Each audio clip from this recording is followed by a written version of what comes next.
the GenAI in TeacherEd Summit 2025?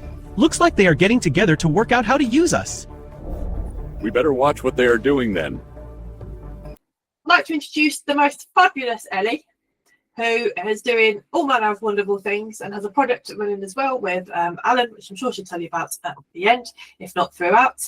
And she is our expert on all things AI and partnership, and you will love what she is doing. And she's a reader at Manchester Met.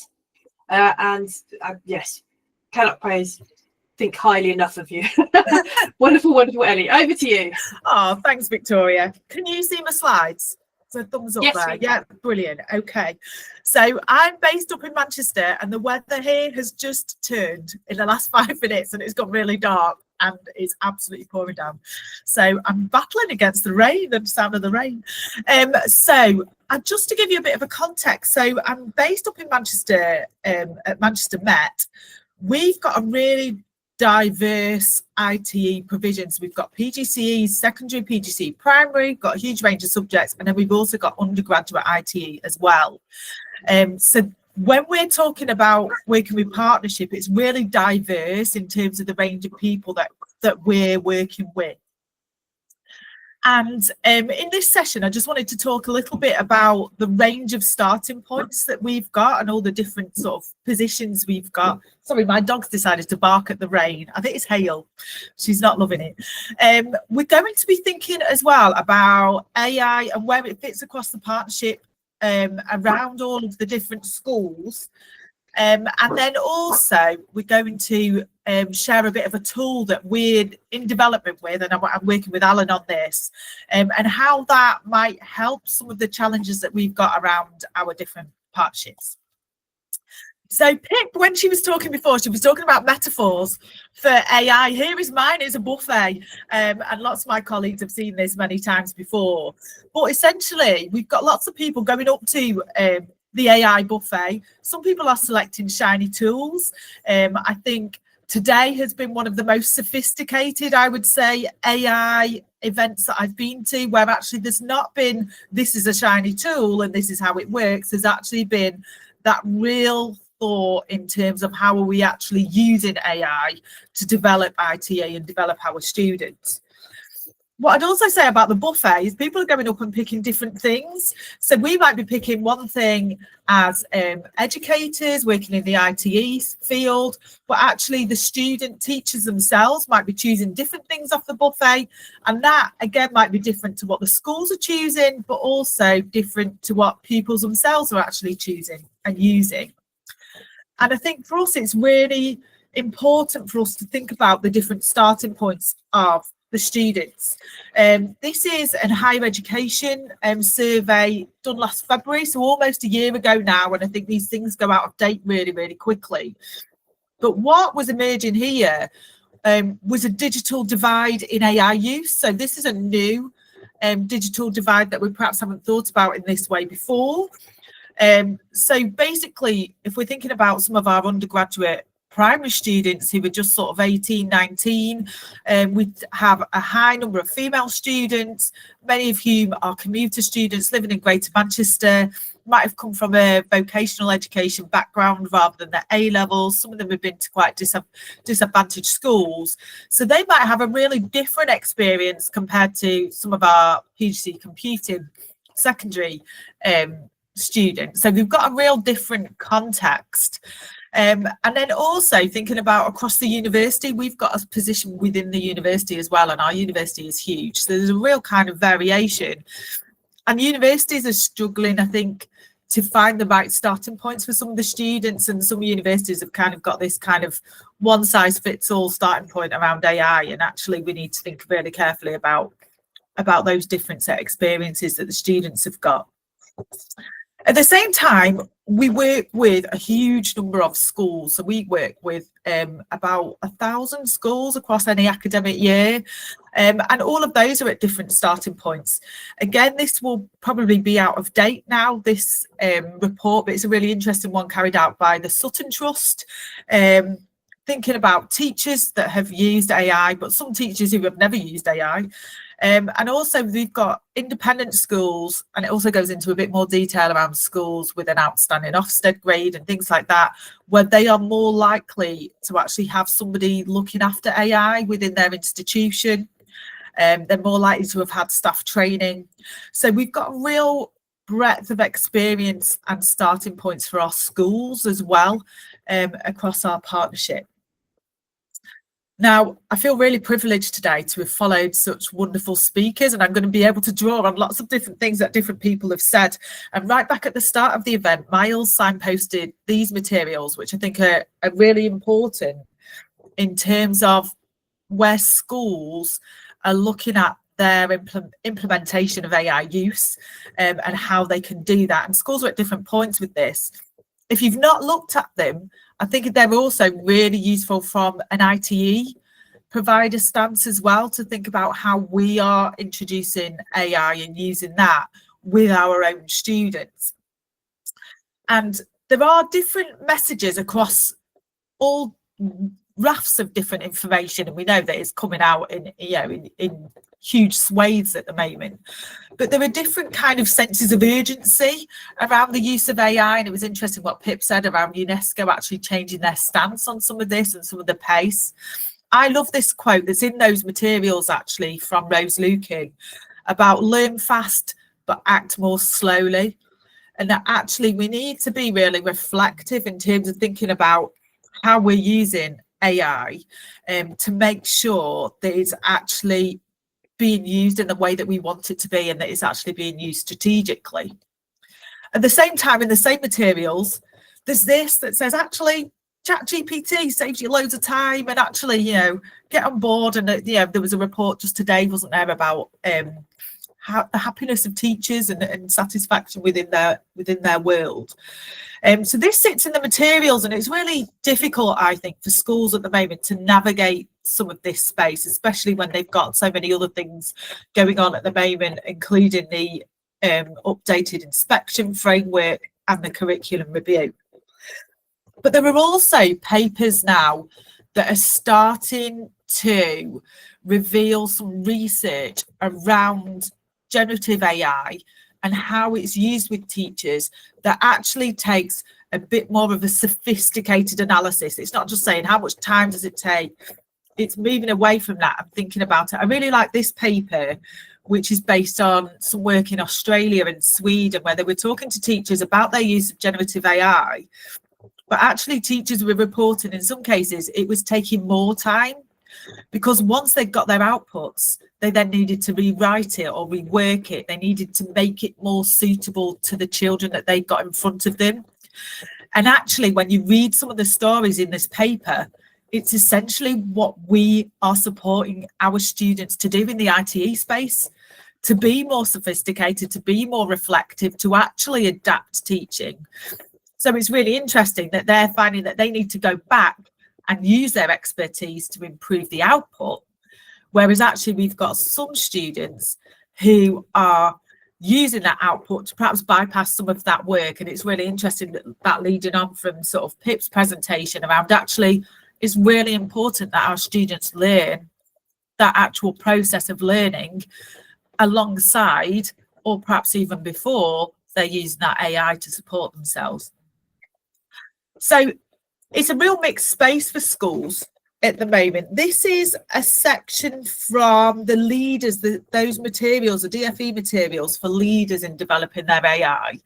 And I think what's really important here is it says work collaboratively across roles to identify training needs, adjust relevant policies, and plan CPD so that everyone understands both the benefits and risks by making use of the teacher toolkit.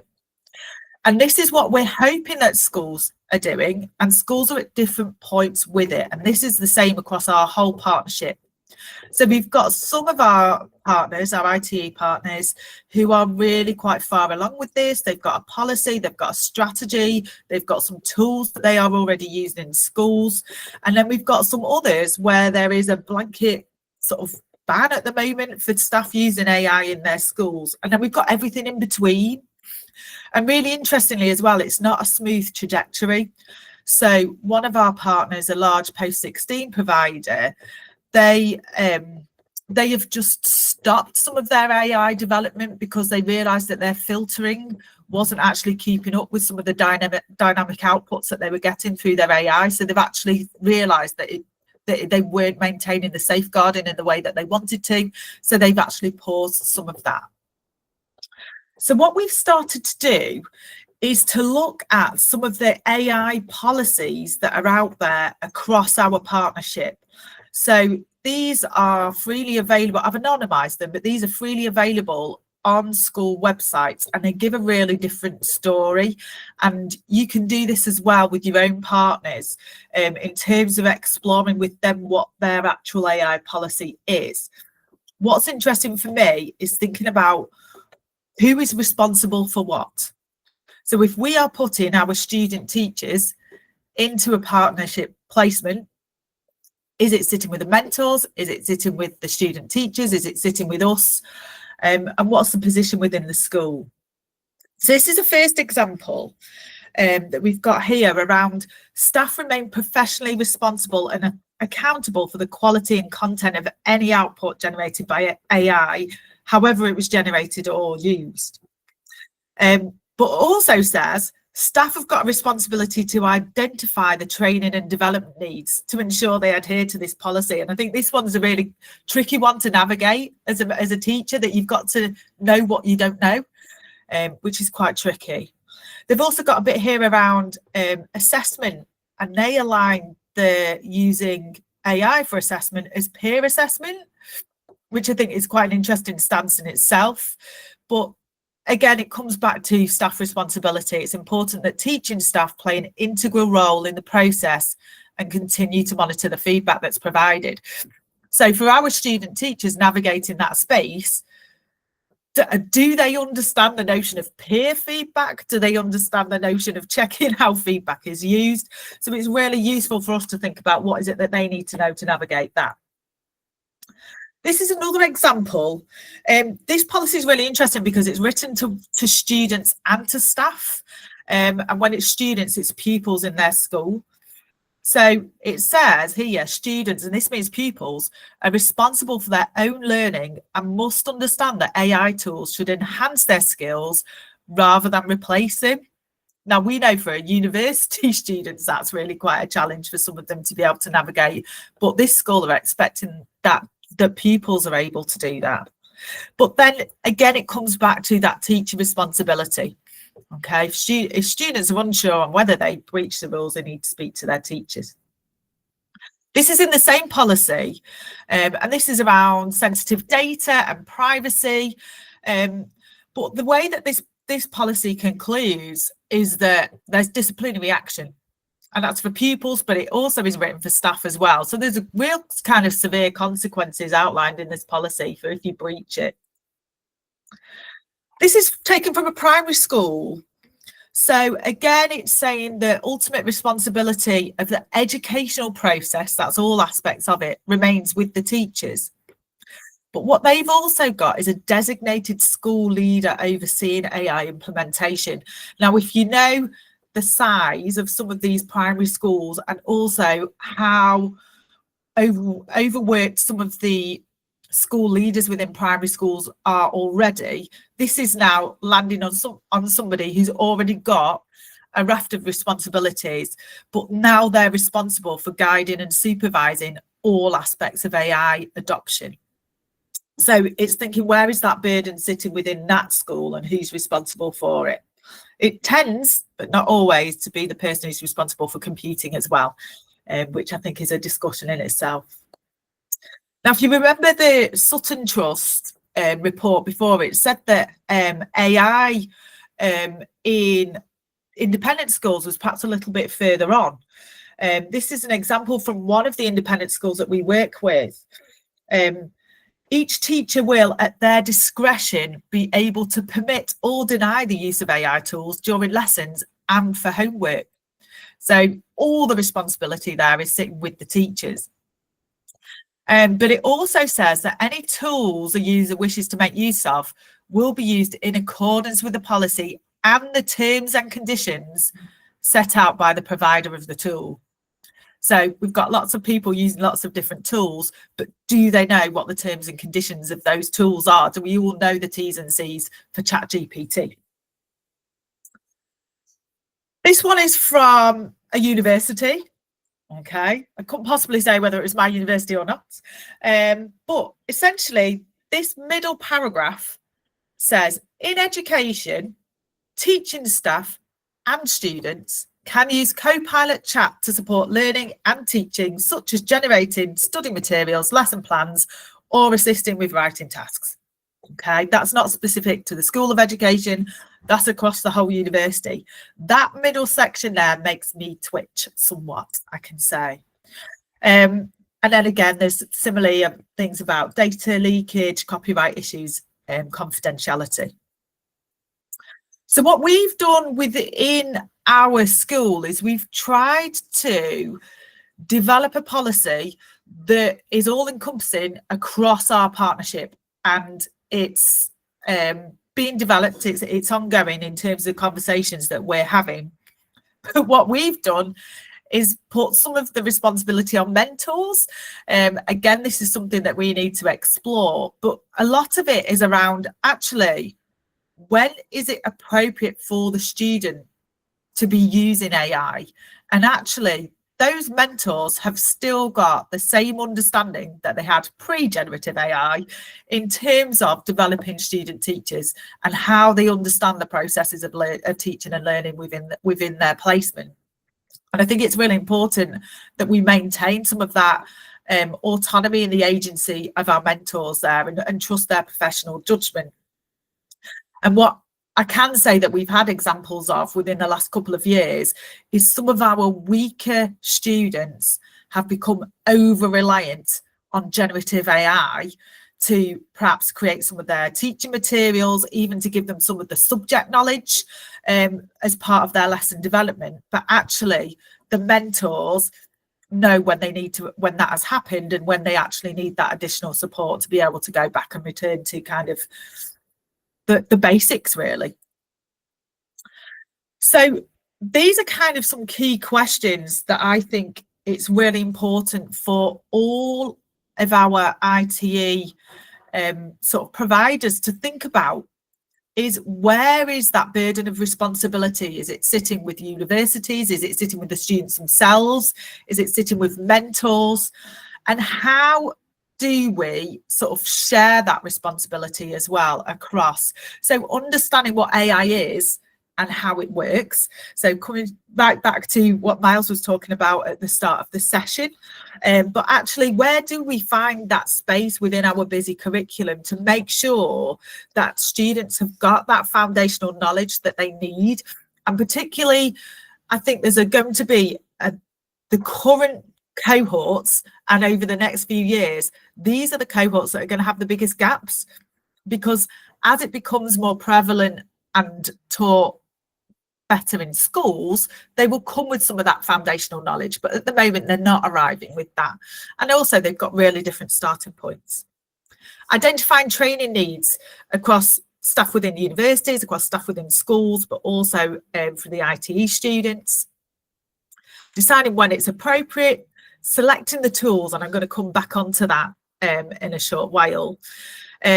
Safeguarding and data protection, because even where schools have not got AI policies yet, they have got policies around data protection, around safeguarding. Most of them have got an IT user policy. Evaluating the validity of AI generated output, and I think that's a huge part of what Matt was talking about in terms of that sort of using that TPAC model, in terms of what is our actual own content knowledge, what is our own sort of foundations to be able to think, is this AI output fit for purpose? And then also that level of critical reflection on AI. Just because we can use it doesn't mean we should use it, and is it actually doing things better for us? So what I wanted to just spend the last few minutes doing was just introducing a framework that we've used that might help some of this. It doesn't fix all of it, and it's very much a work in progress. It's in the earlier stages. So Alan, who's also on the call, myself and Alan are working on this, and we've also worked with Jess McBeath, who is a safeguarding specialist, to think how can we start to put a framework together, particularly around using AI tools and selecting some of those, so that we're not breaching any of these policies that are out there. So for a starting point for our use, we've used the DFE materials that I've talked about. We've used the UNESCO competency framework. We've used quite a few other things, and they are on the website, and you can see all of our references. It is a tool, it is an online tool that you can play with, and it's live, it's in beta version, but there is an actual document that you can just download as a PDF. And some of the schools that we've talked to who are using this have actually found just that document has been really useful in having some of these conversations around using AI tools. So this is essentially what the framework covers. So it's called Equate, which is for quality AI for teaching excellence, evaluating quality AI for teaching excellence. I think we're running out of acronyms now with AI, but we got Equate is ours, and these are the different areas that it covers. So when you're evaluating an AI tool or a use for a tool, so say you're using ChatGPT, you wouldn't just evaluate ChatGPT per se as a tool. You'd actually have to pick what is it that I'm using it for. So if I'm using it for developing a lesson plan, you would evaluate it using that. If you were using it to analyze your attendance data, you'd put it through the framework using that as well. So it covers these different areas. Pedagogical value is the starting point, and that's where you've actually got to think, what is it that I'm using this tool for? So is it around productivity? Is it around learning about AI? Is it learning with AI? What is the actual purpose for it? And that comes back to very much what other people have been talking about already this afternoon. We've got safeguarding and security, fairness and ethics, cost and commercial considerations, and operability. I think a lot of the conversations that I've had around AI, that's one of the lesser explored areas, is actually how it fits with your existing network, how it fits with your filtering. Does it actually run on your aging kit that you've got? So, we don't want to equip student teachers with all these ideas that then they go into a school and they can't actually enact those because of the creaking infrastructure going on. Sustainability, that's a really tricky one. There's very little information on providers' websites, on the developers' websites around the sustainability claims or not claims that they've got. So the way that it works in terms of pedagogical value, there are these areas, these have to be considered for every single use case. So I'm not going to go through all of these, but it does cover lots of the things that we've already talked about today, in terms of where that teacher autonomy sits, whether it's suitable for the context in which you're working. And you can then, the other areas, these are optional. So you can see there's little tick boxes there. So if you tick, it allows you to move the slider along and make a judgment about some of these. And I'll come back to the judgment in a minute. So there's those different areas around pedagogical value. Safeguarding and security, these are screenshots, but if you're actually on the website, you can just play with it and as you go along. The sliders are not a scientific tool, they're just to make comparisons. So it's actually to say, giving something a value. If you can't find any information about it, we recommend just giving it a 0. And what you get eventually is a radar diagram. So you might have a very expensive but very safe AI tool, and then it allows you to kind of explore that with the leaders within the institution to think, is that the one that we want?